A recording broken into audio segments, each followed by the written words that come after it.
Good morning student. आज हमारा topic है रमन स्पेक्ट्रोस्कोपी। ठीक है, ये फिजिकल केमिस्ट्री का 3rd यूनिट है। इससे पहले हमने 2nd यूनिट में स्पेक्ट्रोस्कोपी क्या होती है, रोटेशनल स्पेक्ट्रोस्कोपी और वाइब्रेशनल स्पेक्ट्रोस्कोपी के बारे में पढ़ा। आज हम रमन स्पेक्ट्रोस्कोपी की बात करेंगे। ठीक है, रोटेशनल स्पेक्ट्रोस्कोपी और वाइब्रेशनल स्पेक्ट्रोस्कोपी में हमने हमेशा लाइट के एब्जॉर्प्शन की बात की है। ठीक है, यानी उसमें हम लोग विकिरणों का अवशोषण होता था, लेकिन रमन स्पेक्ट्रोस्कोपी में विकिरणों का अवशोषण नहीं होता, बल्कि विकिरणों का क्या होता है, प्रकीर्णन होता है, यानी लाइट की स्कैटरिंग होती है। तो रमन स्पेक्ट्रोस्कोपी पढ़ने से पहले स्कैटरिंग ऑफ लाइट के बारे में जानना ज़रूरी होता है। तो स्कैटरिंग ऑफ लाइट क्या होती है, यानी विकिरणों का प्रकीर्णन क्या होता है। मान लो ये कोई मॉलिक्यूल है, ठीक है, इस पर इलेक्ट्रोमैग्नेटिक रेडिएशन डालते हैं, ठीक है, जिसकी एनर्जी hν है। तो जब ये मॉलिक्यूल से टकराता है तो बिखर जाता है। ठीक है, इसी घटना को, बिखरने की घटना को ही क्या कहते हैं, स्कैटरिंग ऑफ लाइट कहते हैं। और इस स्कैटरिंग ऑफ लाइट को प्राप्त करके जो भी स्पेक्ट्रम मिलता है उसे हम रमन स्पेक्ट्रम कहते हैं। मान लो इंसिडेंट लाइट की फ्रिक्वेंसी μI है और स्कैटरिंग लाइट की फ्रिक्वेंसी μS है। ठीक है, रमन स्पेक्ट्रोस्कोपी इसका नाम क्यों पड़ा, क्योंकि 1928 में सबसे पहले CV रमन नामक साइंटिस्ट ने इस फिनोमिना स्कैटरिंग ऑफ लाइट के बारे में बताया था। इसीलिए इनके नाम पे ही इस स्पेक्ट्रम का नाम रमन स्पेक्ट्रम रखाया गया। ठीक है, तो रमन स्पेक्ट्रोस्कोपी में कभी कभी क्या होता है, स्कैटरिंग ऑफ लाइट में क्या होती है, जब इंसिडेंट लाइट मॉलिक्यूल से टकराती है तो स्कैटरिंग के बाद सेम एनर्जी की लाइट को स्कैटर कर देती है, या तो सेम फ्रीक्वेंसी की लाइट को स्कैटर कर देती है। अगर कभी ऐसा होता है कि इंसिडेंट लाइट की फ्रिक्वेंसी और स्कैटरिंग लाइट की फ्रिक्वेंसी इक्वल होती है, यानी सेम एनर्जी, जिस एनर्जी की लाइट हमने इमिट किए उसी एनर्जी की लाइट स्कैटरिंग होती है, तो ऐसे घटना को हम लोग क्या कहते हैं, रेले स्कैटरिंग कहते हैं। रेले स्कैटरिंग कहते हैं। ठीक है, और स्पेक्ट्रम में रेले लाइन कहते हैं। लेकिन कभी कभी स्पेक्ट्रम में हम लोग को क्या होता है, इंसिडेंट लाइट से कम फ्रिक्वेंसी की लाइट, स्कैटरिंग की लाइट या अधिक स्कैटरिंग की लाइट भी मिलती है। तो इसके डिफरेंस को, ठीक है, frequency of incident light minus frequency of scattering light के डिफरेंस को ही क्या कहते हैं, रमन शिफ्ट कहते हैं। ठीक है, ये जो डेल म्यू है उसी को क्या कहते हैं हम लोग, रमन शिफ्ट, या इसे रमन फ्रिक्वेंसी भी कहते हैं, रमन फ्रिक्वेंसी। ठीक है, तो इंसिडेंट लाइट की फ्रिक्वेंसी और स्कैटरिंग लाइट की फ्रिक्वेंसी में जो डिफरेंस होता है उसी को हम लोग क्या कहते हैं, रमन शिफ्ट कहते हैं या रमन फ्रिक्वेंसी कहते हैं। अगर μI माइनस μS पॉजिटिव आता है, यानी इंसिडेंट लाइट की फ्रिक्वेंसी अधिक है एज कंपेयर स्कैटरिंग लाइट, तो हमें स्टॉक लाइन मिलती है। ठीक है, कौन सी लाइन मिलती है, स्टॉक लाइन मिलती है। ठीक है, अगर यदि इंसिडेंट लाइट की फ्रिक्वेंसी माइनस स्कैटरिंग लाइट की फ्रिक्वेंसी की वैल्यू क्या आती है, निगेटिव आती है, यानी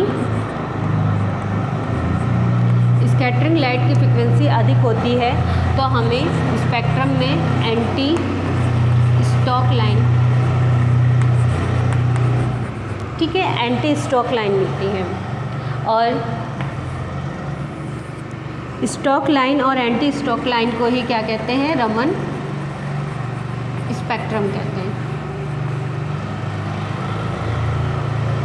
ठीक है,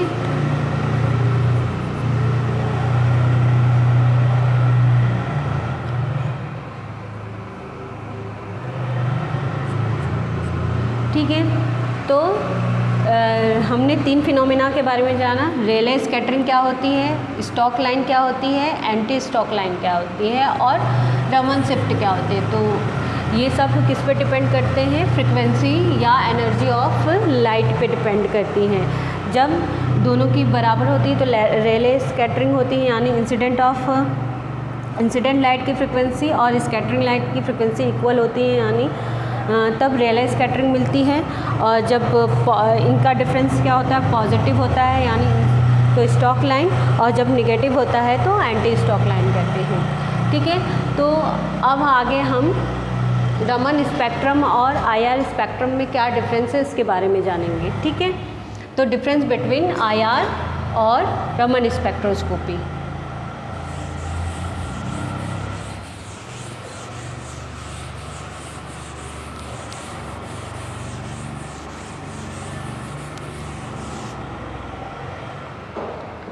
ठीक है, तो रमन स्पेक्ट्रोस्कोपी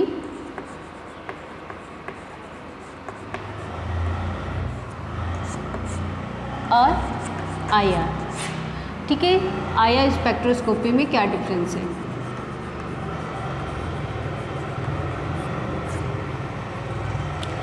ठीक है, रमन स्पेक्ट्रोस्कोपी किसके कारण होता है, due to scattering of light.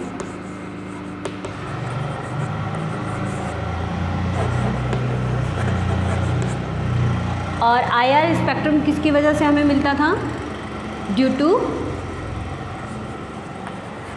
Absorption of light.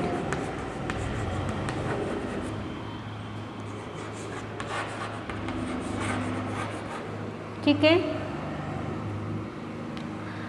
Raman spectroscopy वही मॉलिक्यूल देते हैं जिसमें की पोलराइजेबिलिटी में चेंज आ जाता है। तो रमन स्पेक्ट्रोस्कोपी किस वजह से होता है, इसी मॉलिक्यूल में होता है जिसके मॉलिक्यूल का क्या हो जाए, पोलराइजेबिलिटी चेंज हो जाए, चेंज इन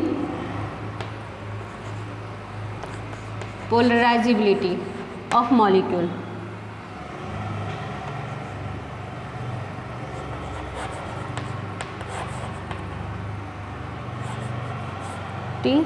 ऑफ मॉलिक्यूल। ठीक है, मॉलिक्यूल की पोलराइजेबिलिटी में अगर चेंज हो जाती है पोलराइजेबिलिटी, और आईआर स्पेक्ट्रम वही देते हैं जिस मॉलिक्यूल के डाइपोल मूवमेंट में हो जाता है, change in dipole movement of molecule. ठीक है, और रमन स्पेक्ट्रोस्कोपी में वाटर को क्या कहते हैं, water can be used as solvent. ठीक है, रमन स्पेक्ट्रोस्कोपी में सॉल्वेंट के रूप में हम लोग वाटर को यूज़ करते हैं, लेकिन आईआर स्पेक्ट्रम में हम लोग वाटर को यूज़ नहीं करते हैं। Water can not be used as a solvent. ठीक है, और रमन स्पेक्ट्रोस्कोपी में हम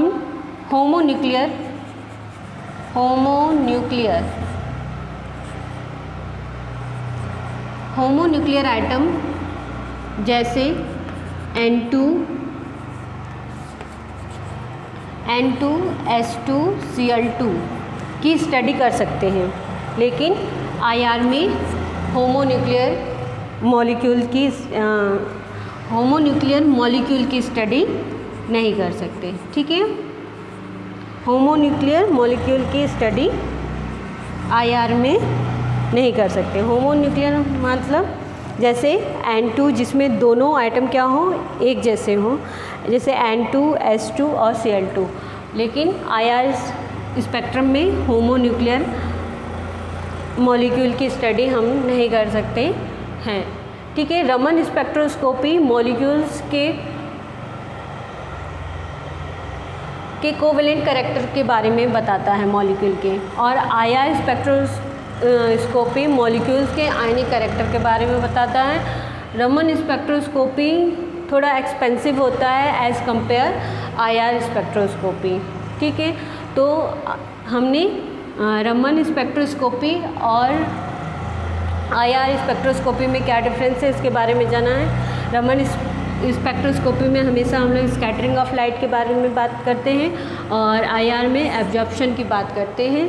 इसमें मॉलिक्यूल के पोलराइजेबिलिटी में चेंज हो जाता है, यानी अगर हम लोग इलेक्ट्रोमैग्नेटिक रेडिएशन डालें और मॉलिक्यूल की पोलराइजेबिलिटी में चेंज हो जाती है तो वो रमन एक्टिव मॉलिक्यूल होते हैं, अगर तो वो रमन स्पेक्ट्रोस्कोपी देते हैं। अगर हम लोग इलेक्ट्रोमैग्नेटिक रेडिएशन डालने पे मॉलिक्यूल के डाइपोल मूवमेंट में चेंज हो जाता है तो वो क्या होंगे, आईआर एक्टिव मॉलिक्यूल होंगे, वो आईआर स्पेक्ट्रम देंगे।